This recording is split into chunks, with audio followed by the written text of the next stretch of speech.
My dividend portfolio earned me over $1,000 in cash flow in May of 2022. But how did my portfolio compare against the S&P 500, the NASDAQ 100, QYLD, and Schwab's SCHD? Stick around for the rest of my cash flow and portfolio report for May 2022.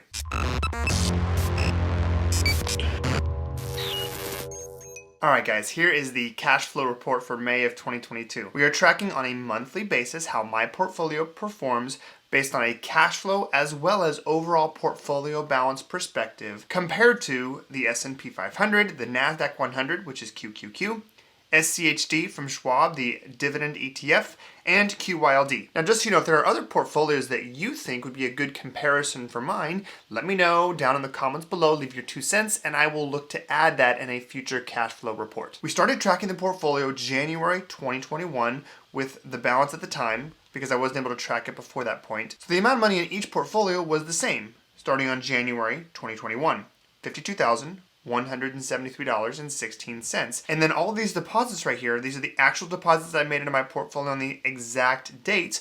I assumed that if I added that money on my portfolio, that the same amount of money was added to the other portfolios as well. We reinvest all dividends in each portfolio to see which portfolio is actually outperforming. Now for full awareness, this is what the portfolio looked like as of the end of April 2022. This was not a good month for any portfolio specifically. My portfolio lost 3.52% overall in overall value.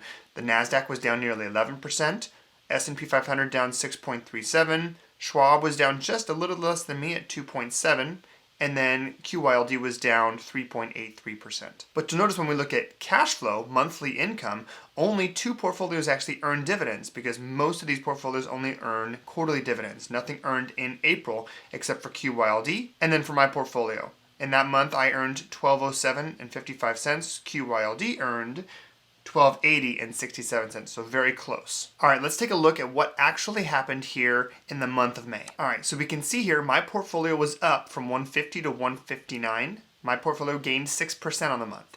The QQQ was actually up 1.9% from 122 to 125. The S&P 500 was up from 135 to 140, or 3.32%. SCHD was up from 146 to 156, up a little bit more than mine at 6.73% on the month. And then QYLD actually dropped from 125.9 to 122.678, a loss of 2.63% for the month. Now here's a tracking of the overall portfolio over time. This black line here, unfortunately, this is the best I can do with my portfolio because I don't have daily tracking for my portfolio over time. I'd have to literally log in and mark what the value was, which I could do, but I'd probably miss some days. Maybe I'll try and do the best I can with that. So this is a month by month amount here. So it's a little bit more choppy with mine, but this is the actual data month by month, day by day, trading day, price history for the other portfolios. The S&P 500 is in green, the NASDAQ 100 in blue, Schwab is in red, QYLD is in white, and then my portfolio is in black. We can see for the most part, QYLD has underperformed in value. We've got the S&P 500 here kind of alone in the middle, and then SCHD up here near the top in red. Follow my portfolio. SCHD is actually tracking pretty well when it comes to overall portfolio balance, with mine just a little bit below me. Now, if you're new to the channel, you might be thinking, well, that's great. I can see that the average Joe portfolio is outperforming the others, but what is the average Joe portfolio? Great question. Let's talk about it. My portfolio is made up of 2 separate accounts. I have my core dividend account right here. In this portfolio, I pick up holdings that are part of, for the most part, actually Schwab's SCHD. These are quality companies with a long history of paying dividends. They raise their dividend every single year. And what I do is I own at least, for the most part, I try to own at least 100 shares of each of these holdings. And then I sell covered calls on them. I'm kind of in between call options on a few of these holdings where I'm waiting for a positive green day to sell a new covered call. But you can see some of my holdings here. We've got AbbVie, which does not have 100 shares yet. I've got Aflac, Broadcom, not 100 shares yet. Best Buy, Colgate-Palmolive, Comcast, First of Long Island, Gilead Sciences, Intel, Starbucks, SCHD, the dividend ETF. I actually own this in the portfolio. I've got T. Rowe Price Group, Verizon, and Walgreens Boots Alliance. So that's what I do in the core dividend account. It's really about quality companies in trying to sell covered calls and actually earn extra cash above and beyond the dividends. And then we have my high yield dividend account. For the most part, I'm not looking to sell covered calls in this portfolio, though I will if there are opportunities that arise. And I've actually got 2 going right now in the portfolio. This portfolio has a separate emphasis. These holdings, Arbor Realty Trust, Eris Capital, Delic, Enbridge, Manulife, Altria Group, Northwest Bank Shares, QYLD, RYLD, SGU, Store Capital, and Westlake. The goal here is high cash flow, high dividend yields. All of these yields here, for the most part, except for maybe Manulife, have dividend yields north of 5%. In fact, I can actually show that to you. You'll notice here we've got yields of 12% for both of the QYLD, RYLD funds, then 9.72, 869, 740, 726, 705, 647, 596, 589, 578, 561. So actually all of them above 5%. All these dividends are being reinvested back into these specific holdings. So I've got a little bit of a split between the 2 dividend accounts. I've got high cash flow, high yield on the high dividend yield account. And then I've got on the other one, I'm still trying to earn as much cash flow as possible, but it's from a different source. I'm getting some dividends, yes. I'm participating in some portfolio appreciation, absolutely, but also generating additional cash flow with covered calls. All right, so now that we've taken a look at the portfolio overall value over time, and we've looked at how the portfolios have performed in overall value in the month of May, we can take a look now at the cash flow report. Now, I've gotten feedback from some of you saying, hey, it's great to see your portfolio and how it's comparing to others, but I'm not necessarily interested in selling covered calls, so how does your portfolio perform if we're just looking at the dividends? So I tried to capture that a little bit here. There's no true way to do that because some of my portfolio it does get assigned or it does get stopped out due to covered calls, so we won't truly know the overall change between using options and not using options. But what I will show you is how much of the portfolio income earned for the month of May was earned from both options and dividends together versus just dividends alone. All right, so here's the cash flow report for May of 2022. We can see here only 2 of the 5 portfolios actually had cash flow. The reality is QQQ, SPY, and SCHD only earn dividends quarterly.